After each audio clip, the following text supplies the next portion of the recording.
¿Qué tal? Bienvenidos. Hoy les comento la serie de televisión El Alienista.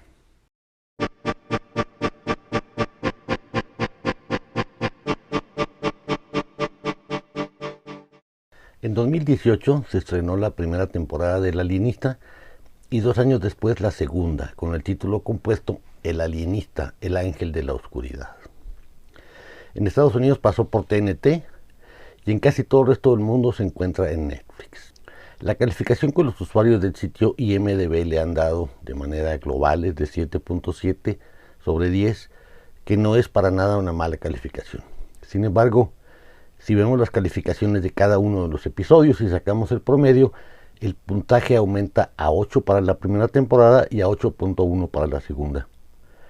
Así que si no has visto esta serie, te lo digo de una vez, te la recomiendo muchísimo.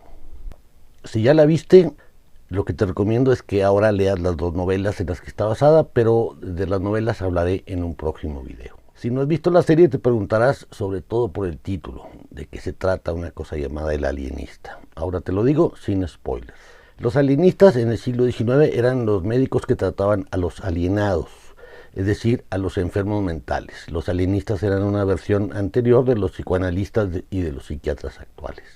La historia narrada en la primera temporada sucede en Nueva York en el año 1896.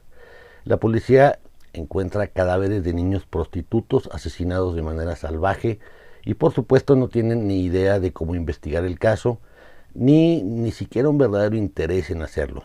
Y esto se debe en parte a que la fuerza policial de la ciudad está sumida en la corrupción más escandalosa. Quien sí se interesa en el asunto es un alienista, el doctor Laszlo Chrysler, quien es amigo de John Moore, un ilustrador del New York Times. Y ambos le piden a su amigo común, Theodore Roosevelt, que es el jefe de la policía de la ciudad en ese momento, que les permita investigar a ellos.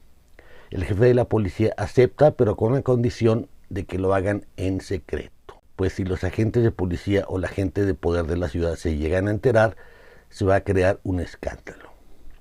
Además, Roosevelt les dice que pueden contar con la ayuda de Sarah Howard, que es la primera mujer que trabaja para el departamento de policía y que en ese momento en realidad labora como su secretaria personal, pues el resto de los policías no la quieren ahí. ¿Por qué? Pues porque no estaban acostumbrados a ese tipo de cosas. La sociedad era aún tremendamente machista, es decir, mucho más que ahora. Y los policías no solo eran racistas, sino también sexistas.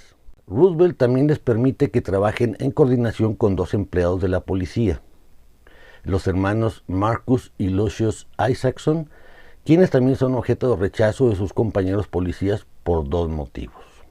En primer lugar, porque están dedicados a la ciencia, es decir, que eran la primera versión de los policías forenses y analizan las escenas de los crímenes en busca de huellas dactilares y otras cosas que a los demás agentes les parecen exóticas.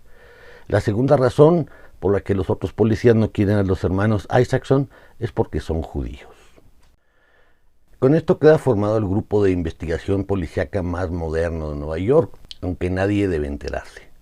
Un alienista, un dibujante, una mujer policía y 2 policías forenses, ayudados por el personal de servicio del Dr. Chrysler, Cyrus Montrose, que es como el cochero y ayudante general del alienista, y Stevie Taggart, que es el ayudante todoterreno de Cyrus, y entre todos forman una fuerza investigadora que sería equivalente a juntar, digamos, a Sherlock Holmes, a Sigmund Freud y a los abuelos del equipo de la serie CSI.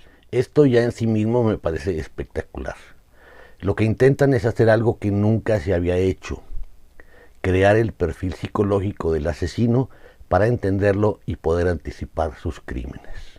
En la segunda temporada, que sucede 1 año después del primer caso, el grupo se vuelve a juntar para resolver unos secuestros y asesinatos de bebés. Pero para cuando esta nueva investigación vuelve a juntar al grupo de amigos, encontraremos varios cambios interesantes. Entre ellos, 2 importantes. Sarah Howard, por ejemplo, ya tiene su propia agencia de detectives formada únicamente por mujeres. Y John Moore ya no trabaja como ilustrador, sino como reportero en el mismo New York Times. Y además es novio de la ahijada de William Randolph Hearst, quien dirige un periódico de la competencia. Vale la pena apuntar que tanto Theodore Roosevelt como Randolph Hearst son personajes históricos.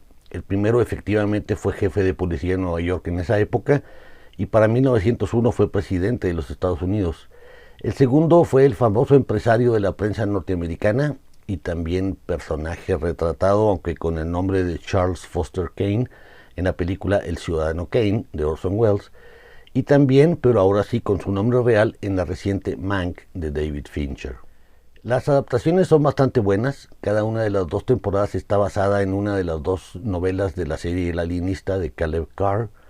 Es decir, que cada temporada narra una investigación distinta y cada una de las temporadas termina con la resolución del caso. Hay que señalar que el propio autor, es decir, Caleb Carr, aparece como productor ejecutivo de la serie. Es una muy buena serie de época, con vestuarios, escenografías y decorados verdaderamente estupendos y una fotografía de primer nivel. Uno de los aspectos más difíciles de esta producción, supongo, y que el equipo superó de manera estupenda, es el hecho de que la propia ciudad de Nueva York, pero no la actual, lo subrayo, sino la de fines del siglo XIX, es un verdadero personaje.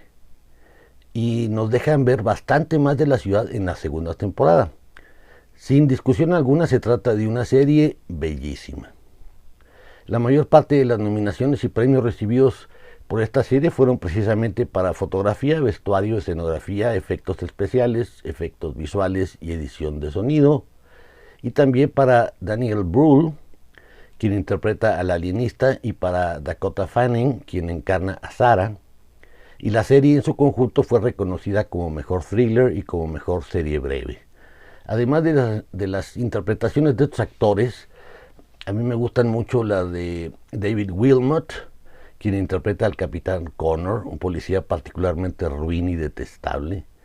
La de Ted Levine, el jefe de la policía, igualmente malévolo y retorcido. Y en la segunda temporada me gusta mucho la de Rosie McEwen, que es una actriz relativamente nueva, quien encarna a Libby Hatchet, un personaje maravilloso, trágico y terrible. Con todo esto, debe quedar claro que me parece que El Alienista es una muy buena serie, no solo en lo estético, sino que también es sumamente interesante, compleja, inteligente y emocionante. Sin embargo, como casi siempre ocurre, a quienes primero leímos las novelas, la adaptación nos ha impresionado menos que a quienes han visto la serie sin leer las obras originales. A pesar de que las novelas fueron adaptadas a serie, lo que quiere decir que son entre 4 y 5 veces más extensas de lo que hubieran sido de haber sido adaptadas a películas.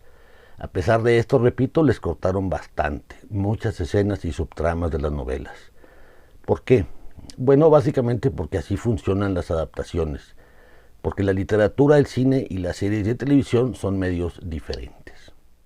Entre los elementos que más sufrieron están las conversaciones entre los miembros de este grupo de amigos e investigadores. Aunque la adaptación sí logró darnos esa sensación de camaradería y de pláticas interesantes por su información, en las novelas esas conversaciones son mucho más amplias, más intensas, más interesantes y muchísimo más informativas. Y eso es importante, pues esas conversaciones son las que nos muestran qué dirección va tomando la investigación y por qué motivo. También hay personajes que sufrieron un gran recorte en su participación y en su importancia, como Cyrus Montrose y Stevie Taggart. Pero como ya lo mencioné, las adaptaciones significan sobre todo eso, cortes. El Alienista nos muestra las espantosas contradicciones morales y sociales de la época, cómo se vivían en Nueva York de hace más de un siglo, y todo esto por supuesto no ha cambiado, lo cual es bastante terrible. La serie nos muestra también la cuestión del avance de la psicología y la psiquiatría de la época y la lucha feroz entre la ciencia establecida y la emergente. Y esa misma lucha se da también entre los policías que siguen los mismos métodos de siempre y los que intentan llevar la ciencia al campo de la investigación policial. Y todo esto en medio de una terrible corrupción. Estos son solo algunos de los temas apasionantes que maneja esta serie, además de los relacionados con las experiencias humanas propias de estos argumentos. Ya ustedes al verla podrán reflexionar acerca de los avances, si es que ha habido, entre ese momento histórico y nuestro presente. Aquí están mis calificaciones para películas y series de TV en claquetas en lugar de estrellas. Estas son en claquetas. Y aquí mi calificación para las 2 temporadas de El Alienista. Para mi gusto alcanza las 4 claquetas y media. Si te gustó este video, por favor dale like, suscríbete, activa las notificaciones, coméntalo y compártelo en tus redes sociales. Muchas gracias y hasta el próximo video.